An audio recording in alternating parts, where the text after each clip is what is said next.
Good morning, folks, and it is a good morning.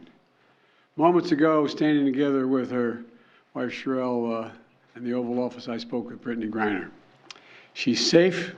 She's on a plane. She's on her way home. After months of being unjustly detained in Russia, held under intolerable circumstances, Brittney will soon be back in the arms of her loved ones, and she should have been there all along. This is a day we've worked toward for a long time. We never stopped pushing for her release. It took painstaking and intense negotiations, and I want to thank all the hard-working public servants across my administration who worked tirelessly to secure her release. I also want to thank the UAE for helping us facilitate Brittney's return, because that's where she landed. These past few months have been hell for Brittney and for Charlie and her entire family and all her teammates back home. People all across the country have learned about Brittney's story, advocated for her release, stood with her throughout this terrible ordeal. And I know that support meant a lot to her family. I'm glad to be able to say that Brittney's in good spirits. She's relieved to finally be heading home.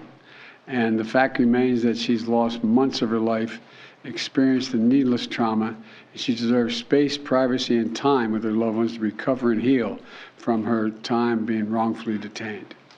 Brittney is an incomparable athlete, a two-time Olympic gold medalist for Team USA.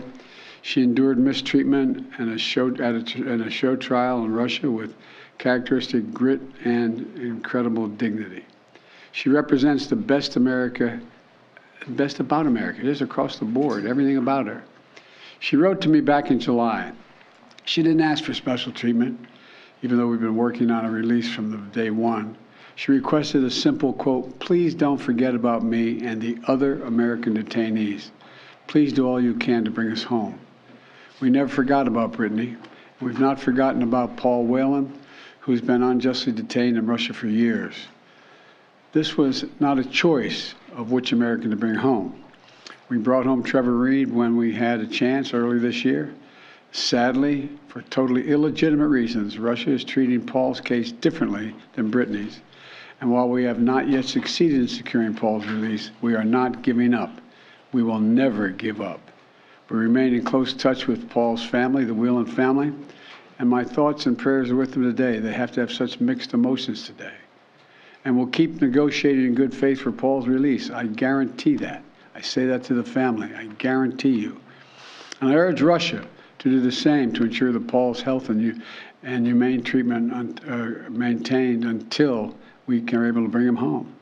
I don't want any American to sit wrongfully detained and one extra day if we can bring that person home. My administration has now brought home dozens of Americans who are wrongfully detained or held hostage abroad. And today we also remember the other Americans that are being held hostage and wrongfully detained in Russia or anywhere else in the world. Reuniting these Americans with their loved ones remains a priority for my administration, every person in my administration involved in this. And we're going to continue to work to bring home every American who continues to endure such an injustice. We also want to prevent any more American families from suffering this pain and separation. And I strongly urge all Americans to take precautions, including reviewing the State Department's travel advisories before they travel overseas, which now includes warnings about the risk of being wrongfully detained by a foreign government. Make no mistake about it, this work is not easy. Negotiations are always difficult. There are never any guarantees. But it's my job as President of the United States to make the hard calls and protect American citizens everywhere in the world, anywhere in the world. And I'm proud that today we have made one more family whole again. So welcome home, Brittney. And now I'd like to invite Sherelle to say a few words to you all.